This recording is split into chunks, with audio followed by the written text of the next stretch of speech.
This is Cerebral Cinema. Movies of the mind.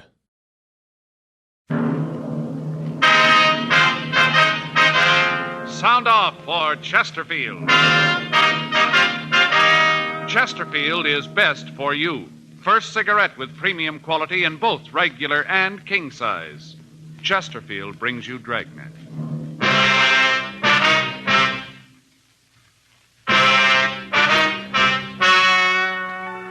Ladies and gentlemen, the story you are about to hear is true.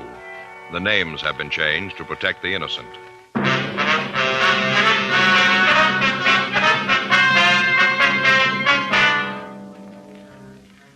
You're a detective sergeant. You're assigned a burglary detail. A string of safe burglaries breaks out in your city. In the past 2 months, 35 safes have been broken into. You know there's more than one man in the operation. You've got no lead to the thieves' identity. Your job? Get him.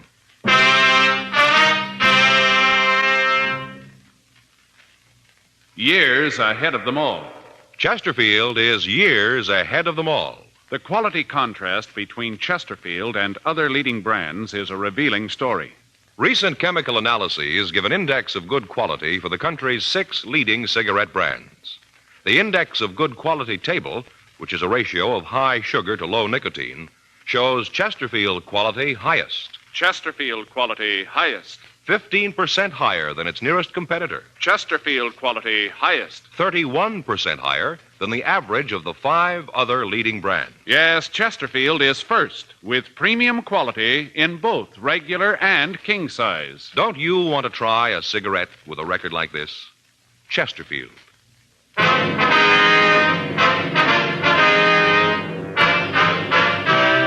Dragnet, the documented drama of an actual crime. For the next 30 minutes, in cooperation with the Los Angeles Police Department, you will travel step by step on the side of the law through an actual case transcribed from official police files. From beginning to end, from crime to punishment, Dragnet is the story of your police force in action.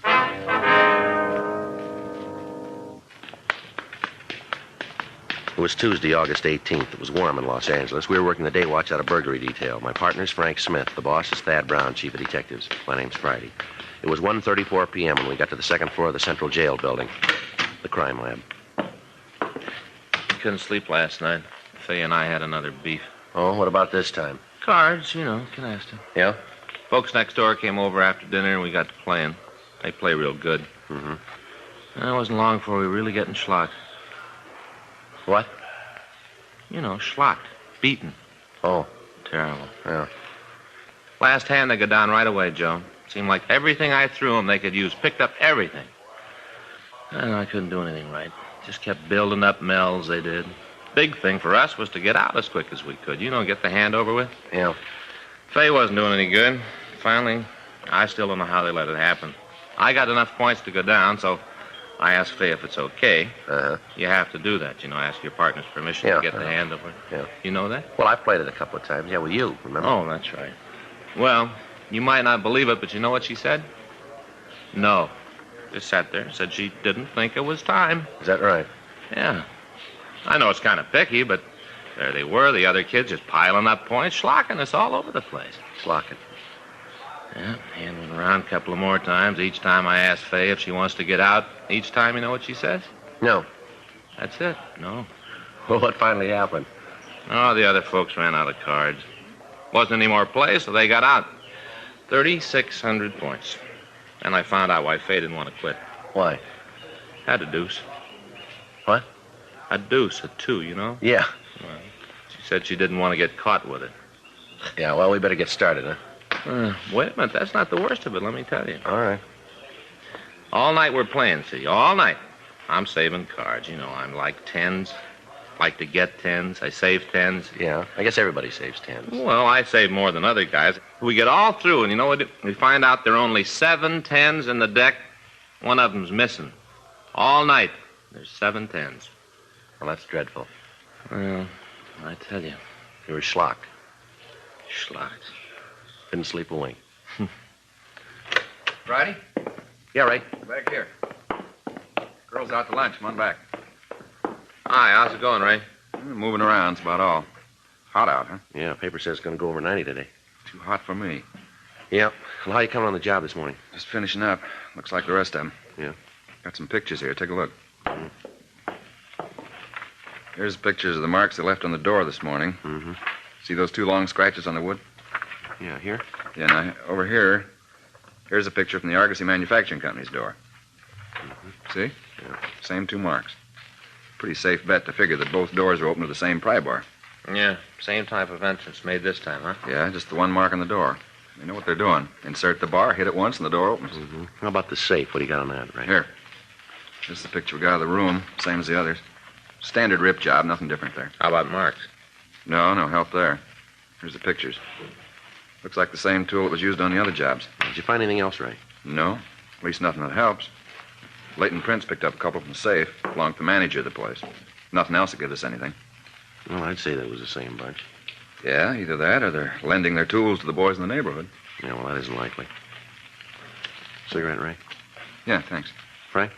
Here's the light. Ray? Thanks. Really leaning on you guys for this one, huh? Yeah, Skipper's taking a lot of heat. What's this make for him? 34, 35? 35, 6 months. Get any nearer to him? No, not much.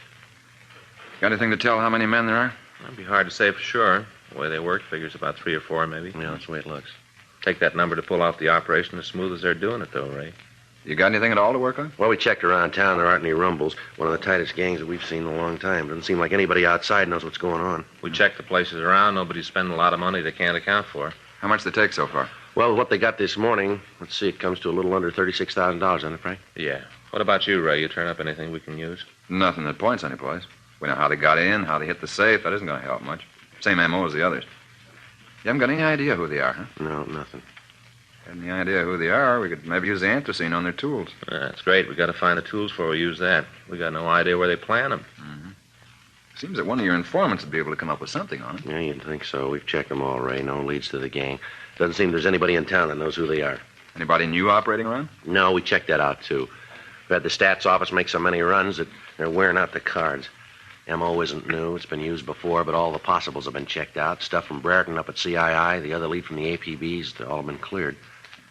Now, we got just what we started with, the gang working when they want to, where they want to, and there's nothing we can do about it. Well, I wish there was more I could do to help out. Yeah. I got to get back to work. Got some precipitant tests homicide wants this afternoon. Yeah, well, we'll see you later, Ray. Right. You want this stuff booked? Yeah, we'll take care of it. Okay. Excuse me a minute. Yeah. Crime lab, Pinker. Yeah? Yeah, they're both here. Which one? Yeah, hold on. Joe? Yeah? You, office. Thanks. Friday. Oh, yeah, Chandler. Uh-huh. Wendy call. Yeah, well, what's that number? 4? Right. Yeah, I'll call him right away. Right, bye. Chandler, huh? Yeah, Don Jackson called, said he wanted to get in touch with us. Jackson? Doesn't ring any bells. It's the guy we pinched last month. Remember? Looked like the guy who was in on the service station jobs. Oh, yeah, I remember. Guy with the waxed mustache, huh? Mm-hmm. Hello, Don Jackson? Well, could I speak to him, please? Don, it's Joe Friday. Yeah. Mm-hmm. Yeah, well, it's 1:47 now. Take us about 10 minutes. How about 2? All right, fine. Yeah, we know where it is. Right. We'll see you there. All right, bye. What's he want? He wants to see us about the rip jobs. Yeah? Says he's got a rumble on him.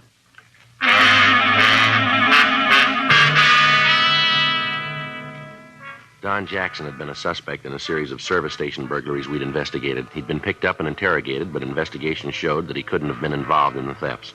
Since he'd been released, we'd heard nothing from him, and as far as we knew, he'd gone back to his job in a downtown clothing store. From what he told me on the phone, he had some information about the current series of safe burglaries. 1:48 p.m. Frank and I left the crime lab and drove over to the store where Jackson worked. He managed to get relieved, and he took us to a small coffee shop near the store. We sat down and ordered some coffee, and Jackson told us what he knew about the burglaries. Now, I could be wrong about this. I don't think so. But outside, it could be. Uh-huh. Donnie, you got any one reason for figuring that the Scott fellow's tied in with the jobs? Well, nothing I can put my finger on, you know. Just that the guy's never done a full day's work in his life. Don't think he knows what a callus is. Yet he's always loaded, always got a roll. It's real, too. Not like them you see sometimes with a big bill on the outside and ones in the middle. Now, this guy's loaded, you know. Yeah. Where'd you meet him? Well, I was sitting in a bar down the street one night, having a belt before dinner. We got to talking, ended up eating together that night. You remember when this was, Don, when you first met him? Well, let me see. Yeah, it was the day I got the trench coat from England. Now, let me see. That make it about August 4th. Yeah, it was the night I got the coat. Come to think of it, that's what got us to talking, the coat. I don't understand. Well, you see, I got this here coat I had to send over from England. That's a real beauty. All kinds of linings and wind straps in the sleeves. It's great, you know. Uh-huh. Well, I had him send this coat to the store. Got down the 4th. I had it with me that night. And Scotty noticed it, and we got to talking about clothes and went to dinner. He asked me how much the coat cost. I told him run about 40, maybe $50. He asked me if I could get one for him, and I told him sure. It'd take a couple of weeks. Uh-huh. Well, he asked me to send a letter to my friend Airmail Special and ask him to send the coat over by express. I told him I would, and then he asked me if I wanted to pay me then. Yeah.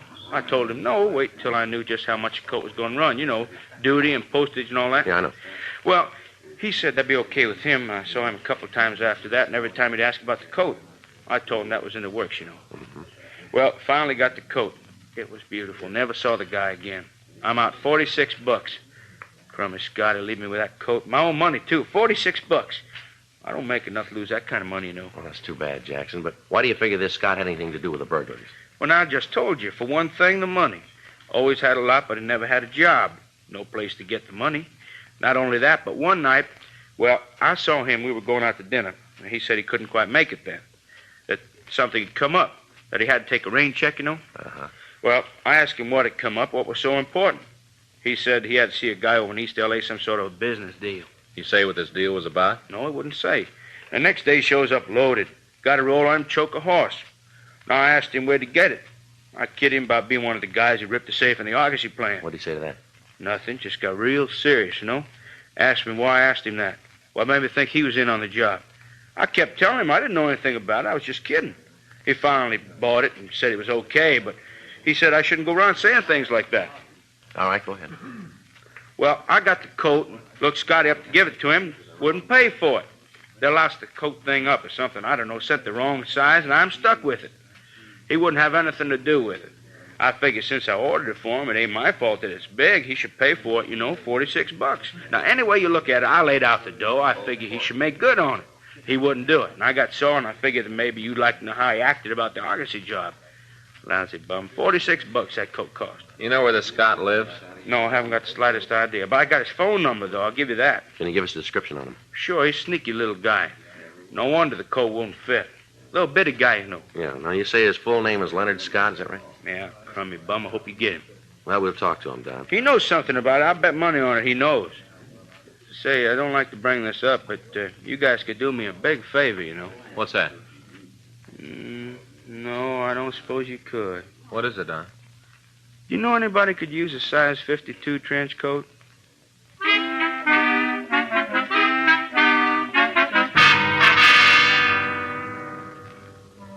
We continued to talk to Don Jackson. We got the description of Leonard Scott and his phone number. 3:15 p.m., we drove back to the city hall and checked the name through R&I. We came up with several possibles. The mug shots were pulled on them, and they were shown to Jackson. He was able to identify one of them as the man he'd told us about. The suspect had a record for burglary and had served 2 terms in the state penitentiary at San Quentin. He'd served his full term and was not on parole. We checked the last address on his convict registration card, and we found that he lived in a rooming house on West 11th Street. The phone number he'd given Jackson was the same as the one on the registration card. We drove over to talk to him. We found that he wasn't in his room, and from the landlady we learned that he was expected back around 7 that evening. We checked his room in company with the landlady, and then we called the office and told them where we were in the event they had to contact us. We waited in the living room of the house for the suspect to return. 7:15 p.m. Joe. Yeah. He matches the description, doesn't he? Come on. Just a minute. You Leonard Scott? Yeah. Who are you? Police officers like to talk to you. What's this all about? Be better if we went up to your room. Oh. All right, come on up. Can't you give me some idea what this is all about? We'll talk to you about it. Go ahead. Open the door. Go ahead.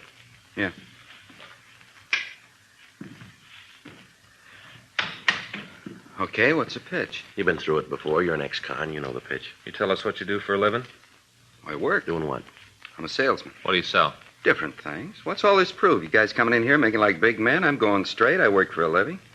Now, either tell me what this is all about or get out of here. You remember what you were doing on August 4th? It's a long time ago. Do you remember what you were doing? You have to think about it. It's a long time ago. All right, you take your time. We like to know. August 4th, huh? Yeah. No, sorry, fellas. Can't remember a thing. How about the 5th? Same there? 6th? Nothing? How about the 7th of August? Oh, I can give you a hand there. I had a dinner with a friend. Then we went to a show. I had a few drinks after, and then I came home. Who's the friend? Fella I know. What's his name? Why I gotta tell you that? We got to check your alibi. What do I need an alibi for? I haven't done anything. My time's clean. I got nothing to explain to you. Now, maybe you can clear up a few things for us. I always like to help the cops out. What do you want to know? How come you remember what you were doing on August 7th? You got trouble with time before then, haven't you? What's so important with the dates? Maybe if you tell me what you're after, I can help you out. You quit being cagey, maybe I can come up with the answers. The Argosy manufacturing plant had their safe ripped open on that night. You look good for the job. Oh, you're out of your mind. Yeah, we got a witness who tells us you showed up with a pocket full of money the next day. You've fallen twice before for burglary. You can't account for your time before or after the date, but you happen to have an alibi for the night of the heist. You got no steady job, but you got plenty of money. Now, come off it, Scott. We got you nailed for the jobs, and you know it. You got a choice of giving us a hand on this thing, and it'll be marked down in your favor, or you can be a big man and stand for this thing alone. It's up to you. We'll play it any way you want. You figure you can make me for the jobs? Looks like it won't be too tough. You're in the middle, Scott. Why don't you cop out? What do I get for turning pink? I told you it'd be marked down that way. How about it, Scott? All right, I guess I gotta go with you. I wasn't in on the jobs. I didn't really have anything to do with the casing. I helped a little bit. Not much, just a little. Where'd you figure in it? Once I worked as a lookout for him. Who are they? I can give you the names. Like to see you get 'em, lousy bunch. Hope you get 'em good. Make every one of 'em lousy bums the way they treated me. What do you mean by that? Big deal. Had the cops running around in circles. Big deal. Nothing. Work along with them. Everything will be fine. Big deal. How many of them are there? 4. 4 real bums. They said they were going to take care of me. They told me I'd get my share of the money. Lousy liars. One job I was with them. After that, they told me I hadn't done enough to earn my way, that I wasn't any help to anybody. Well, next time you see them, you can tell them. Yeah? They were wrong.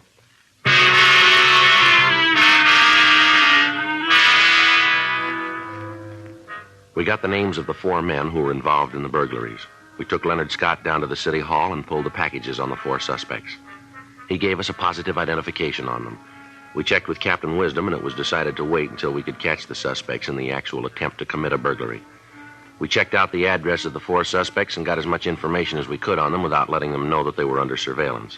Additional teams of men were assigned to the stakeout. Each of them was watched 24 hours a day, and each of the teams of detectives were in constant contact with the burglary division. 2 days passed. None of the suspects made any attempt to make contact with the others. We met with the district attorney, and it was decided that in the interest of bringing the gang to justice, the first suspect, Leonard Scott, should be released from custody to act as an informant for us. He would be kept under constant surveillance. Frank and I were assigned to follow him. In the next 3 days, he went about his business as usual. Each evening, he'd leave his rooming house and walk through the bars in the downtown area. He told us that contact and information regarding the burglaries was made by the leader of the gang, one of the suspects named Howard Ramsey. On Monday, August 24th, we saw Ramsey approach Leonard Scott. They talked briefly in the rear of a bar on 6th Street, and then Ramsey left. We waited for about 15 minutes, and then we saw Scott leave the bar. We followed him down the street to an all-night coffee stand. We sat down next to him at the counter, and at the first opportunity, he told us what Ramsey had said. You guys haven't got long to wait. What'd he say? Deal's set. It's going to be a machine shop out in West L.A. Rumble is the safe has over 25 grand in it. Biggest job they've tackled. He say how it's going to work? Yeah, I'll fill you in on it. Thought you might want to get in touch with your office, so. How's that? They're going to work tonight.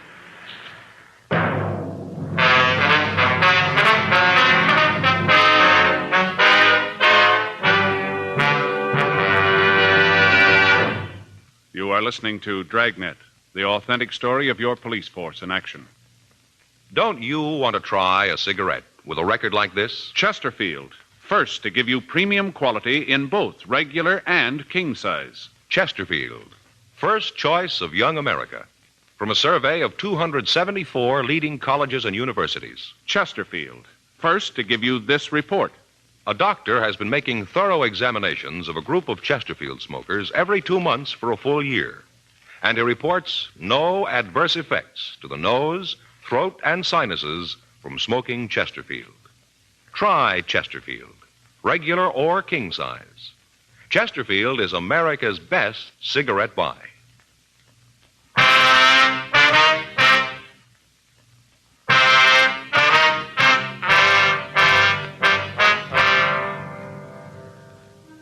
9:32 p.m. We got the rest of the story from Leonard Scott.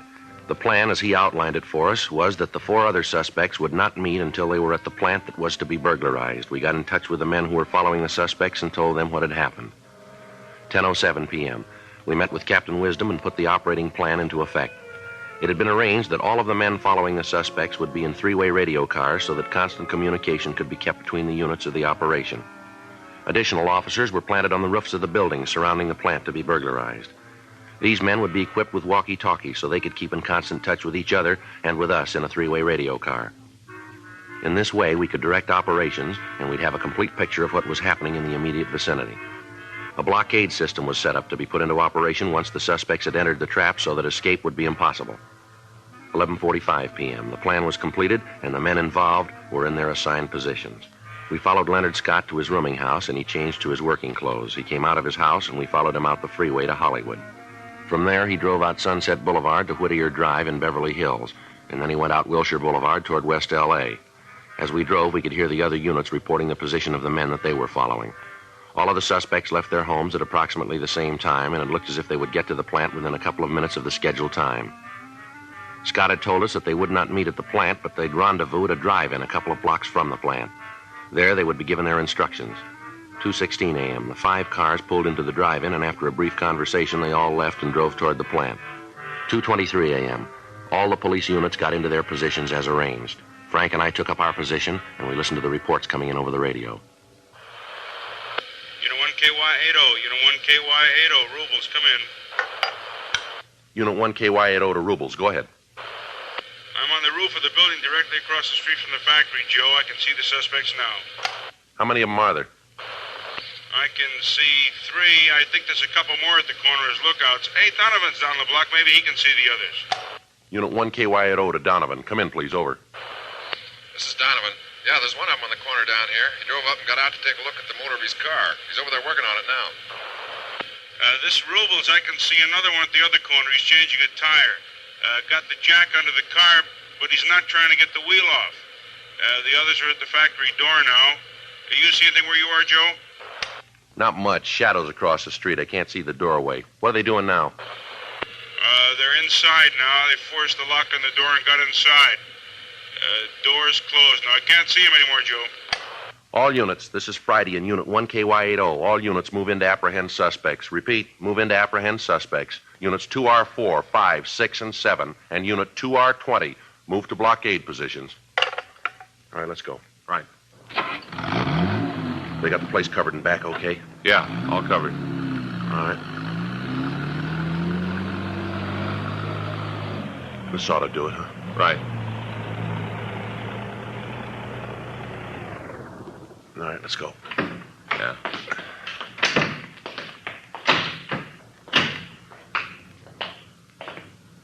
Well, I got the lookouts. Yeah, I see. Well, let's take it easy, huh?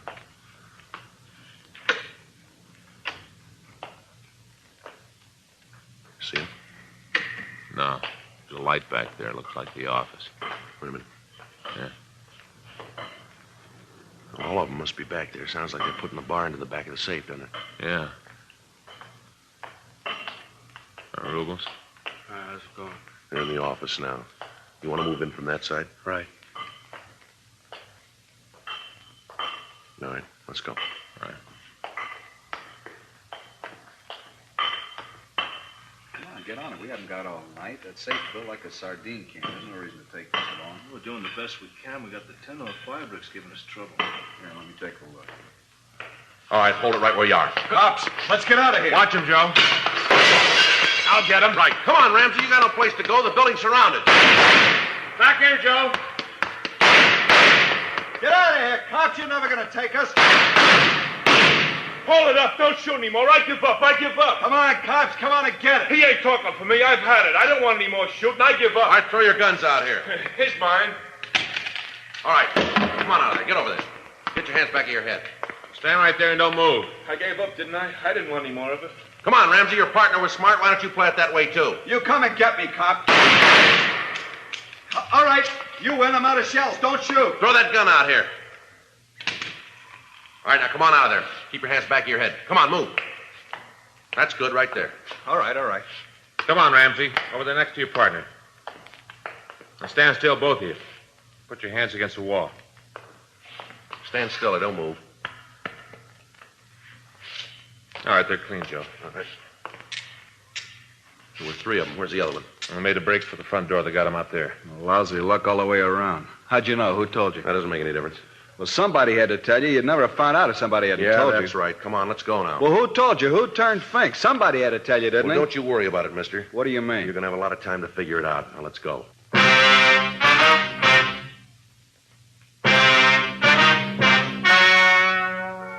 The story you've just heard was true. The names were changed to protect the innocent. On January 14th, trial was held in Department 89, Superior Court of the State of California, in and for the County of Los Angeles. In a moment, the results of that trial. Now, here is our star, Jack Webb. Thank you, George Fenneman. I'd like to talk to you people who don't smoke Chesterfields. I'm convinced that if you try just one carton, you'll find that they're best for you. They're milder, and they have a wonderful taste. Most important, they have premium quality in both sizes, regular or king size. So pick up that carton, will you? Chesterfields. Try them.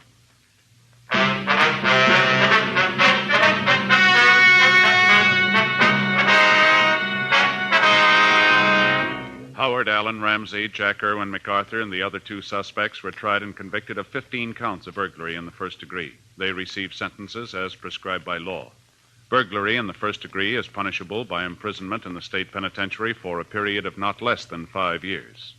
Because of his cooperation, Leonard James Scott was given a lighter sentence, and at the conclusion of his prison term was placed on probation for a period of 2 years. Ladies and gentlemen, we wish to thank the editors of TV Guide for the cover picture and story on Dragnet. You can get TV Guide at your favorite newsstand.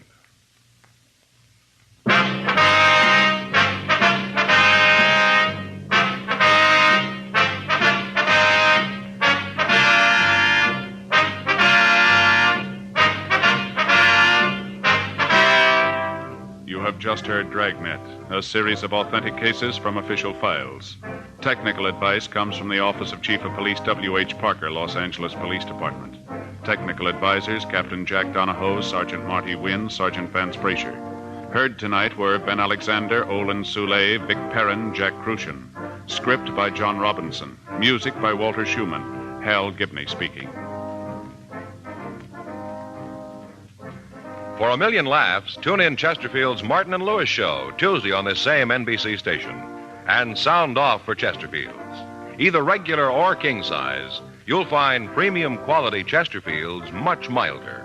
Chesterfield is best for you. Chesterfield has brought you Dragnet, transcribed from Los Angeles.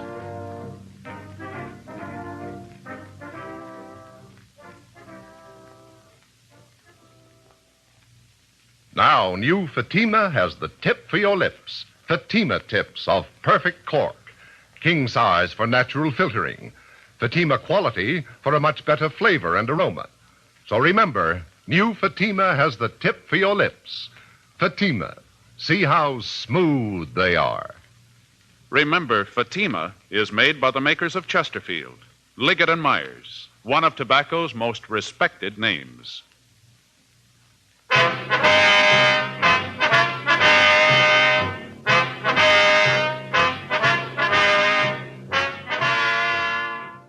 Cerebral Cinema hopes you have enjoyed this movie of the mind.